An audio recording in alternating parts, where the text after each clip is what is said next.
All right, this is the PowerPoint presentation from the Burns class that Ty and I put on. I'm going to try and go quick through this to ease the PowerPoint pain. So here we go. For this class, we had a firefighter get significantly burned. 45% of his body had third-degree burns on it. Ty and I were the paramedics that transported him to the hospital along with AMR. So afterwards, we went to the Oregon Burn Center, brought our gear up there, met with the burn doctor, some burn doctors, burn surgeons, burn nurses, showed them our gear, and had a list of questions for them. We wanted to be able to clear up some gray areas or dispel any myths, just get good information right from them. And then that way we could relay that information to everybody else, give all firefighters more confidence to make some quick and difficult decisions in these situations when a firefighter's been burned, relay any lessons that we had from the call, and make a firefighter class. This is not a medic class, this is for all firefighters. Image here is the turnouts of our burn firefighter, just something to break up the words and also to show you what you could be dealing with, and he said that it was okay to share these pictures of his turnouts. So getting assigned medical to treat an injured or burned firefighter. If we can get words out there like burned or potentially burned, likely burned, these words over the radio will cue that hose line deployment. So if you take nothing else from this class, the biggest thing is just the hose line and getting that hose line on them, flooding them with water. So in our scenario, we got assigned medical for an injured firefighter, but we didn't know that he'd been burned. So we go up there with medical gloves on. We did have our turnouts on, but medical gloves on. We go to touch him, and even after a minute or two of being outside, he's charred over and black, and you can't touch him. It's burning our hands through the medical gloves, even after he's been out for a minute or two. So it goes to show how much heat those turnouts hold in, and also to how important it is just to get that hose line on them as fast as possible and flood them with water. This image here is from an FSRI presentation about turnouts that I probably plagiarized unlawfully, but what I have it on here for is just to show these gaps in between the different layers of the turnouts, those air gaps, and those are an important part of the thermal protection that these turnouts provide. What happens is when they get compressed, you lose a lot of that thermal protection, which plays into the instructions for treating these burn firefighters, and is pretty significant.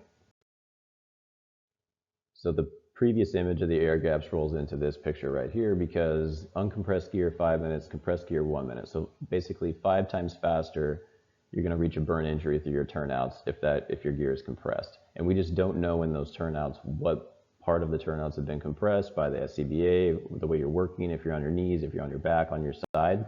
Just don't know where those burn injuries are, and that's why the gear has to come off. It's so important that the gear comes off and you flood the inside of their turnouts with water, because we don't know where the gears failed the most, we don't know where the burn injuries are, and it all has to come off, get exposed, and cooled immediately. So the cooling of the gear and also cooling of the skin. The cooling is the thing the burn center kept bringing up over and over, that we need to get at least 5 minutes of cooling on these patients, even 10 minutes in an ideal world. I don't think that a firefighter is going to let a burn firefighter sit there in the yard for 10 minutes and get cool, but I think that we could do 5 minutes. They could be also getting cooled while you're stripping off their gear, pulling off their mask, and also doing anything else you need to do to them medically. CPR, ABCs, all the stuff still applies for that, but the cooling can take place right alongside that, and all that cooling is saving tissue and burns, and it's the best thing the burn center says that we can do. Also, too, there's a little bit of a difference between conscious and non-conscious. I think that's going to be different every single time. You know, we do the drills where you slide them out of their turnouts holding their cuffs, basically rip them out, and while you're doing CPR on them, while they're laying on their SCBA bottle. I mean, that works when they're unconscious, but in our scenario, he's conscious, he's standing, he's talking to us, telling us not to take certain things off because it hurts too bad, or is worried that his gloves are fused to his hands. So you're going to have to deal with that, but the best thing you can do is that cooling. And the other thing that the burn center wanted to relay was that the cooling still takes priority over hypothermia, infection, dirtiness. We're not worried about contaminating open burns. It's just for all those concerns that we normally have about burns, the hypothermia, infection, dirtiness, contamination. For us in these short transport times, are just not a concern to us. And our top priority has to be that cooling and the stripping of the gear. And that's where our focus needs to be. And it can be any type of water, tank water, hydrant water, hose water, any water.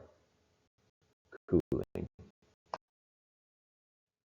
So this image right here is a real basic diagram of your skin. This was another really good topic that we talked to the burn center about, and they gave us a lot of confidence around stripping the gear. So if you look at this picture right here, there's the dermis in the middle and then the epidermis on the outside. And this plays into the stripping of the gear instructions that we're going to go over in the next slide, but the burn center gave us a lot more confidence in this area.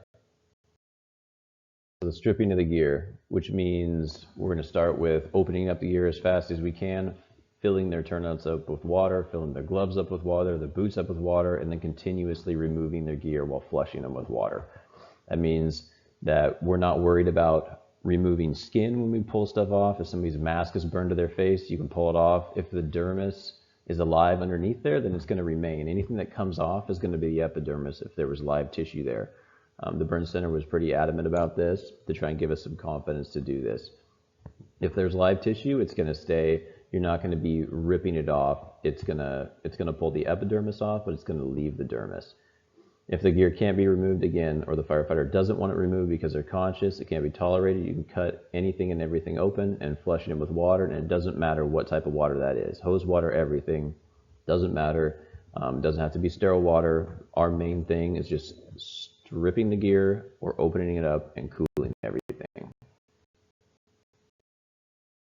So to continue the stripping of the gear conversation, cut the gear and strip it off. The burn center gave us confidence in saying, again, if you pull any tissue that you pull off with something, that tissue was already dead. It couldn't have been saved anyway, so don't be afraid of that. So cut the gear and strip it off.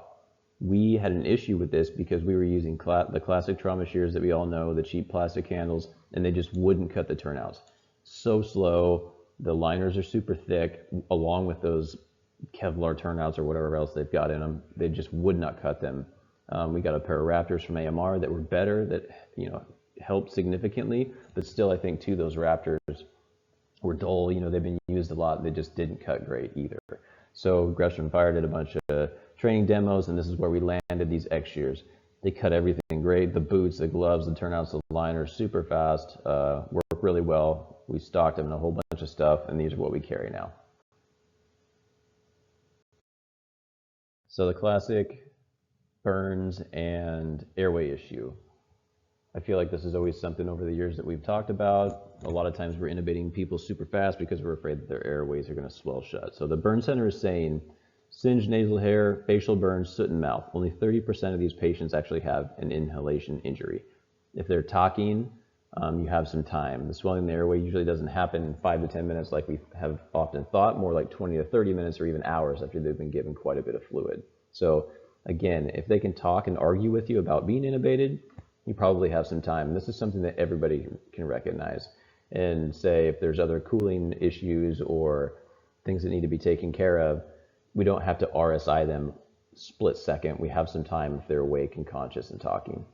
This is not just an incorrect assumption for first responders. I guess they've been doing a ton of outreach the burn center has, and this is common in emergency rooms with other physicians, and they're working on trying to change this mindset. This doesn't mean that if somebody is a victim in a house fire and they've been down for 15 minutes in a superheated environment, yes, their airway is going to likely be swelling or swollen shut. But this is more if they're conscious, talking, any signs of that you have time, and they kept hammering that home to us.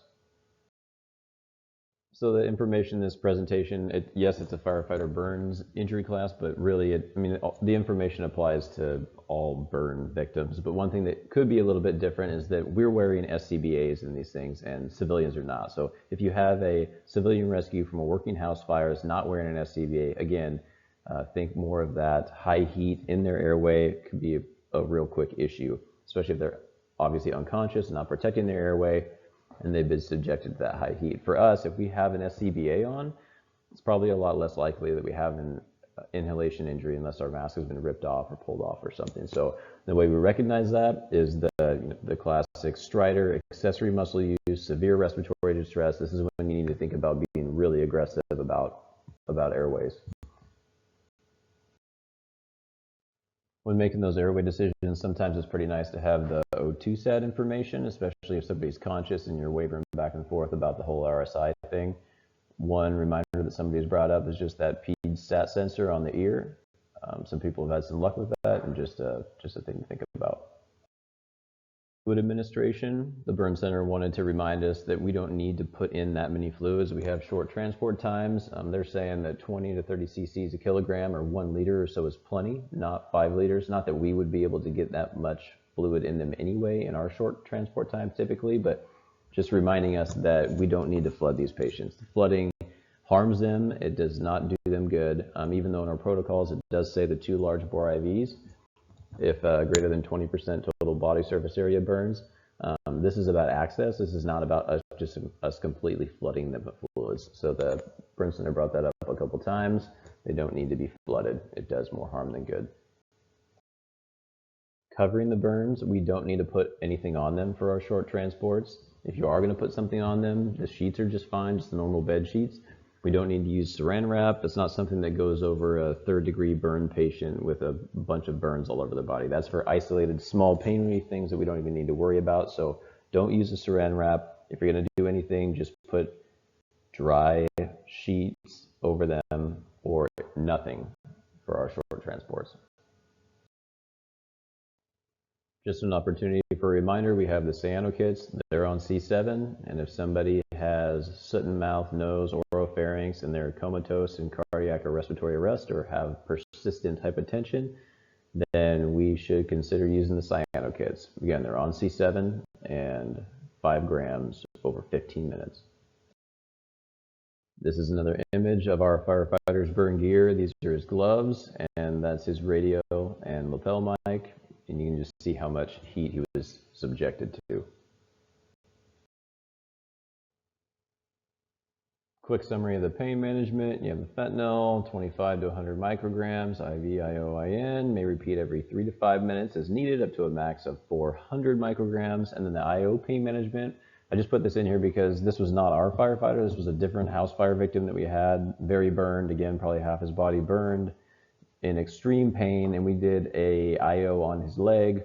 I went to flush it, power flush it, and I thought this guy could not be in any more pain because he was already, to me, a 10 out of 10. But when I power flushed this thing without numbing it with lidocaine, he came unglued, and it just went to show how bad this really hurts people if you flush these IOs without numbing them. So pretty much no matter what, if somebody is conscious in any way, do the 0.5 milligrams a kilogram of 2% lidocaine in the IO before you power flush it, because it does hurt that bad. So our little final reminder slide here, and is that an injured firefighter or an injured police officer is your patient and will always be your patient, no exceptions.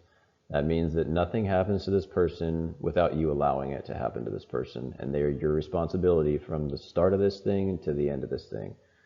We can work alongside other agencies, and we want to lean on them for things that they're handling well. It doesn't mean that they can't do things. It's just to remember in the end that this is always your patient, and it's your responsibility no matter what. So it doesn't matter who arrived first, how you came to them. Aggression fire or aggression police injury is a aggression fire medic patient. One last lesson learned that the burn center talked quite about is that we need to just be wearing cotton underneath our turnouts. The linemen only wear cotton. It's that last layer of protection that you have before you get burned and provides that air gap, like in the image we had at the beginning of this thing. They're saying that the poly will melt to your flesh, go into it, and have to actually get cut out, is where the cotton provides, significantly better protection. So if you can, get in that cotton.